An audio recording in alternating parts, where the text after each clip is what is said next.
less and less on the motor transport, more and more on the railway transport, helicopters and air services, so that we have to cut lesser number of trees for construction of roads.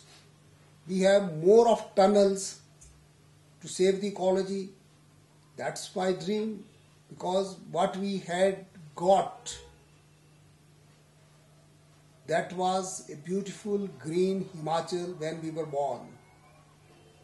I would like to leave it as much more green, much more improved, much more developed, and for that a lot is required to be done, but I'm sure, with God willing, we will be able to do.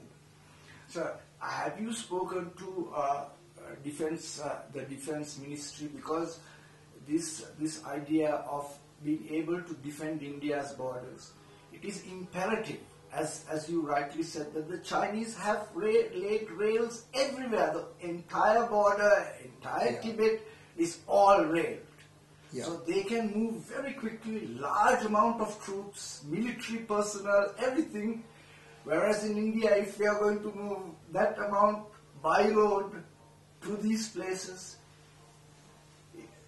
the time factor is horrendous, and the defense of India is at stake here. Has anyone taken your cry seriously, even in the defense areas? As far as the talks are concerned, they also say this, yes, it's very necessary, we should do it. Unfortunately, the concern that should have come as a nation, that is not there. I have talked to the defense minister, I have talked to the chief of army staff, then the other senior generals, all they have, whenever they come, they call on me. Twice the Chinese ambassador has also come to me, though on other pretexts. So I feel it is our national interest that our government wakes up to that, and we are able to lay down these railway lines. And as you have very rightly pointed out, motor vehicle will never match the railway efficiency. It can degenerate, it can destroy your environment, ecology, but it cannot cope with the railways. That has to be done. Sooner it is done, better it is.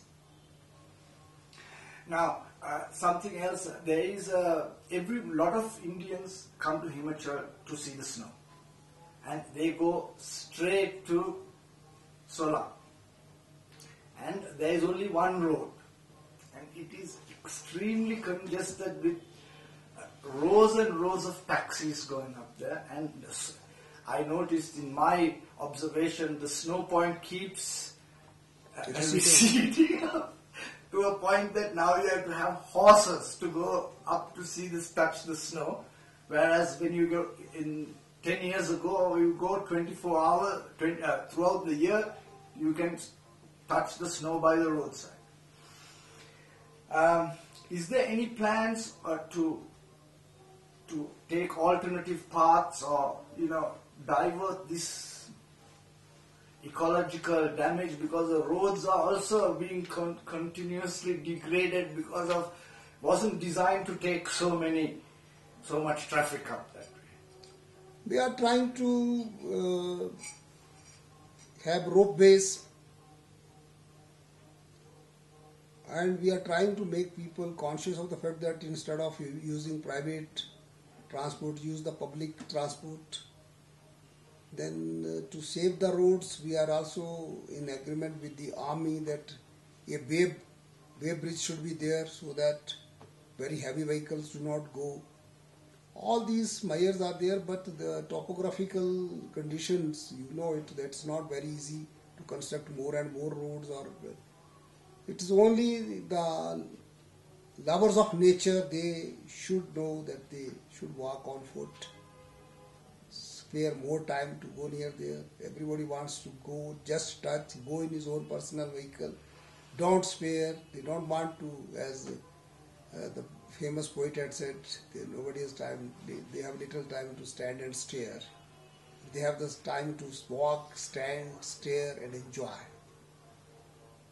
It is two way. One is of providing facilities.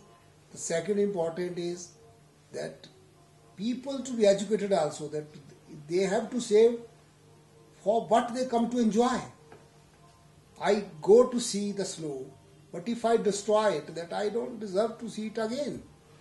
So that education of the tourist is also required, local people is also required, and that is a holistic approach has to be there from every side, that we also enjoy, but we don't spoil the things. As we often read in the textbooks, flower is to see, not to pluck.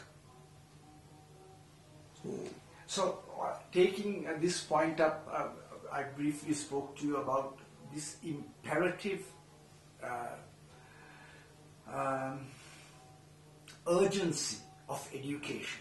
Yeah. Either and educating the local population as well as the tourists that come. Yes. Of the fragility of the ecosystem. Yes, yes. And I have talked to Mr. Arun Kumar Sharma. He was very pleased about the possibility of a television station just for tourists, to educate tourists, to keep them informed. He has asked me to do some research of what the tourists would like to see, to hand it to him. He would be looking forward to this. Also, the idea of an educational channel where someone who has graduated can do further education through the internet examinations and through media. What is your thoughts about this kind of program, using a tool that is in every tent and every poor house in Himachal has a television? Yeah, of course. And it's a very good idea. It will be educating the tourist, particularly, and telling him, save this ecology if you want to enjoy in future also. And your next generation also should be able to enjoy that. And improvement on education after graduation, even then learning through television, internet, all these things are modern appliances. They should be available to everybody, and those who want to learn, they should learn about tourism, about education. Such channel will be always welcome in any state, particularly in Himachal Pradesh. Mr. Arun Kumar Sharma told me that your state has the highest literacy rate in the whole of India. Yes, we have. And he's very happy to raise the standard even higher than what it is right now in education and the levels of which people interact and their knowledge base. I am a student of literature, and there used to be one topic, art for art's sake, and then it said, ideal is never achieved, but ideal should always be there. So ideal will be that the standard increases, it should go on increasing, and still there will be scope to increase further. Sky will be the limit, and definitely we would like to improve as much as we can. What would you like as assistance that the international community gives this state, as a request to the international community for you to fulfill your dreams and vision for this state? I would like to have the ideas. Most important are the ideas, and to implement them, the technology and the money. Idea should be there, technology to implement that, and then money is, as I've said, the sixth sense, which should be able to help to implement that. Is there anything else you would like to tell the international community or the world about Himachal Pradesh before we? I would like to tell the international community that this is a Himalayan abode, a land known as Devbhumi, the land of gods. Still you find so many gods in the villages. It is a place which is also known as Bir Bhumi.